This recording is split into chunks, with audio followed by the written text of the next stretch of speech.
Vamos a hablar ahora de otra de las propiedades físicas del suelo, que es la densidad. La densidad, de modo general, es la masa que tiene un volumen determinado de una sustancia. Por ejemplo, el caso más conocido por todos es el agua. La densidad del agua es de 1 gramo sobre centímetro cúbico. En edafología se denomina densidad a la masa que tiene un volumen unitario de suelo. ¿Y por qué es esto? Porque el suelo es un sistema heterogéneo, esto ya lo hemos dicho, y que está compuesto por varias fases. Entonces, es necesario definir dos densidades, la densidad real o de sólidos y la densidad aparente o global. La densidad real es la relación entre la masa de partículas sólidas y su volumen. La densidad real excluye el volumen de poros.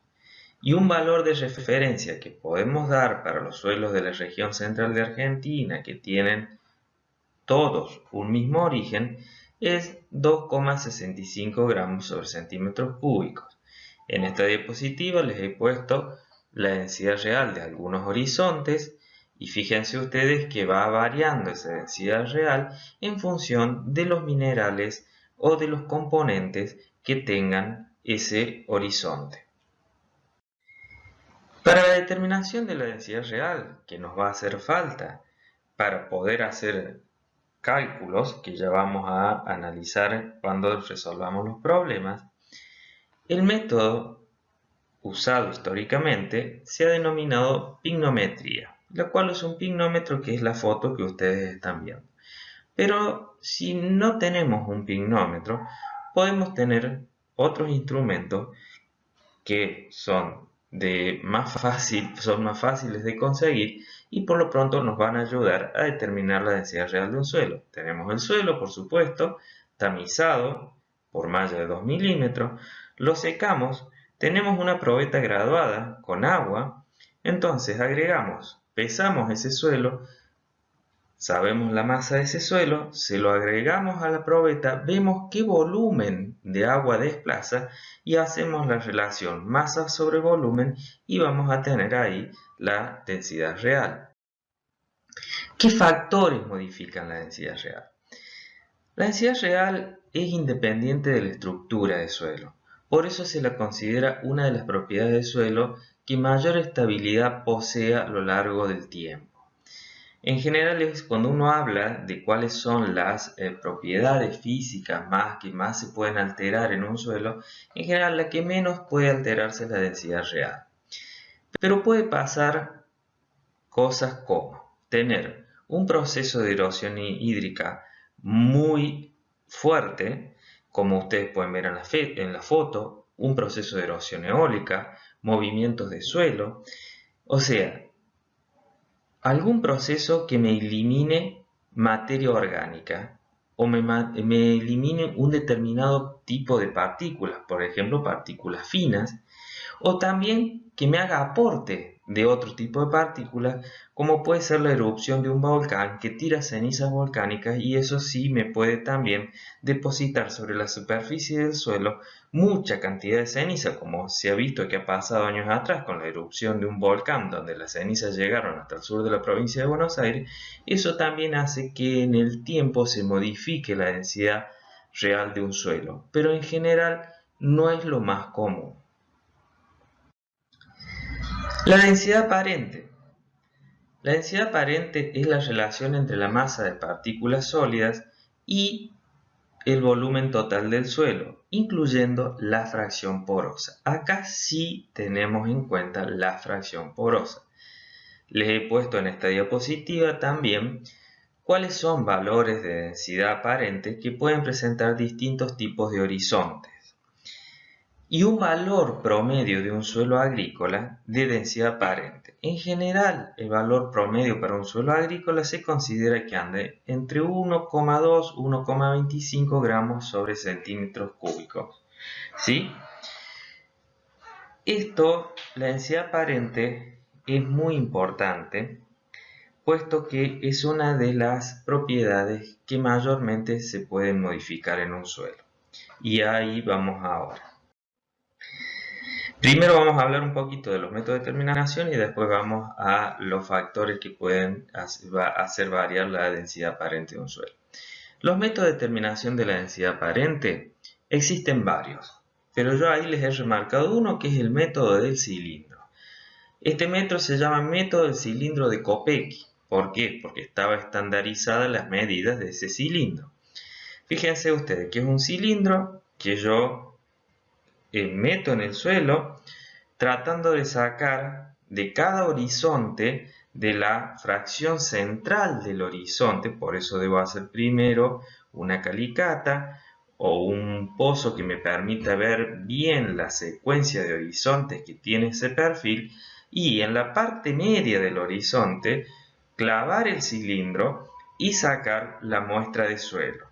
La muestra de suelo la voy a enlazar el cilindro por arriba, por debajo, voy a llevar ese suelo, lo voy a secar a estufa y después la masa de suelo seco dividido el volumen del cilindro me va a dar el valor de densidad aparente. Acá sí vamos a ver los factores que modifican la densidad aparente. Y fíjense ustedes la leyenda que les he puesto en esta diapositiva. Dado que la densidad aparente está directamente relacionada con la estructura del suelo, brinda información sobre el manejo del suelo. Informa sobre la compactación y permite inferir sobre las dificultades en la emergencia y enraizamiento de los cultivos, así como también sobre la circulación de agua y aire. ¿Cuáles son los factores que modifican la densidad aparente? El manejo del suelo, la compactación, o sea, el tráfico de máquinas pesadas, por ejemplo. El contenido de materia orgánica. Si yo pierdo mucha materia orgánica o aporto materia orgánica, va a hacer que mi densidad aparente de ese suelo varíe. Y por supuesto la textura y la estructura. Las aplicaciones de la densidad. Podemos evaluar la densificación, o sea, cuán denso es un horizonte. El peso de la capa arable. Este cálculo nosotros lo vamos a usar mucho en edafología para poder resolver todos los problemas que tenemos.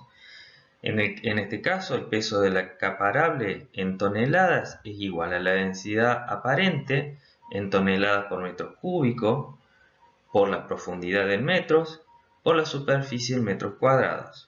O sea, simplifico el metro cúbico con el metro de la profundidad y los metros cuadrados de la superficie y tengo el peso de la capa arable en toneladas.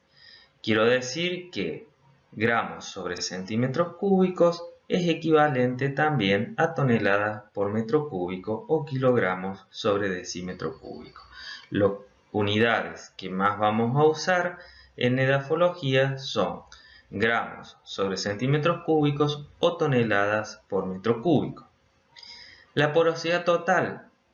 Para el cálculo de porosidad total también nos hacen falta acá en este caso las dos densidades.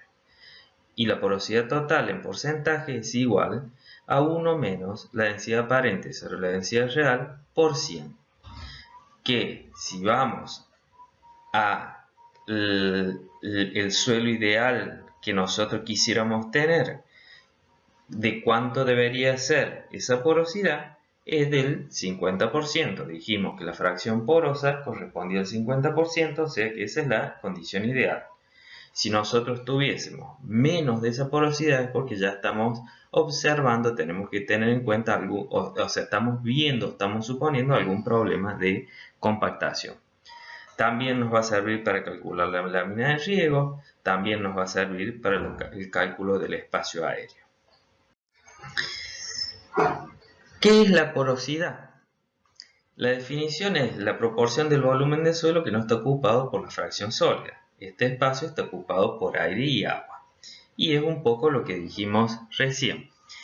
Fíjense aquí, les he puesto diferentes tamaños de poro y la función que tienen estos tamaños de poro. Fíjense, tenemos porosidad capilar, que dijimos son los que retienen agua y almacenan agua en el suelo, y los que no tienen tamaño capilar, que son los que están involucrados en el drenaje y el intercambio gaseoso del suelo.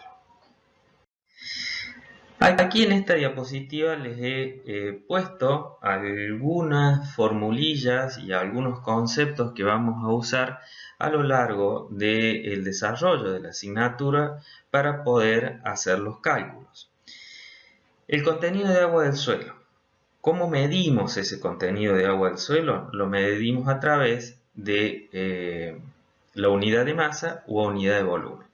Cuando hablamos de unidad de masa, hablamos del contenido gravimétrico de agua en el suelo y lo denominamos con la letra W. Serían I, y en realidad son gramos de agua por gramo de suelo. Cuando hablamos del contenido gravimétrico en porcentaje, son gramos de agua cada 100 gramos de suelo. Cuando hablamos del contenido volumétrico de agua en el suelo, hablamos de tita. Y ahí ya cambiamos las unidades a volumen. Son centímetros cúbicos de agua por centímetro cúbico de suelo y tita en porcentaje son centímetros cúbicos de agua cada 100 centímetros cúbicos de suelo. La relación de unidades, o sea, cómo a través del contenido gravimétrico de agua en el suelo yo llego al contenido volumétrico de agua en el suelo, y es a través de multiplicar el contenido gravimétrico de agua en el suelo, o sea, gramos de agua sobre gramos de agua sobre gramos de suelo, por la densidad aparente, que a su vez esa densidad aparente no la ponemos aquí porque es 1, esa densidad aparente del suelo está dividido la densidad aparente del agua, que es 1 gramo sobre centímetro cúbico, por eso no la pongo. Entonces esa multiplicación me va a dar el contenido, el contenido volumétrico de agua en el suelo, tita, centímetros cúbicos de agua en centímetros cúbicos de suelo.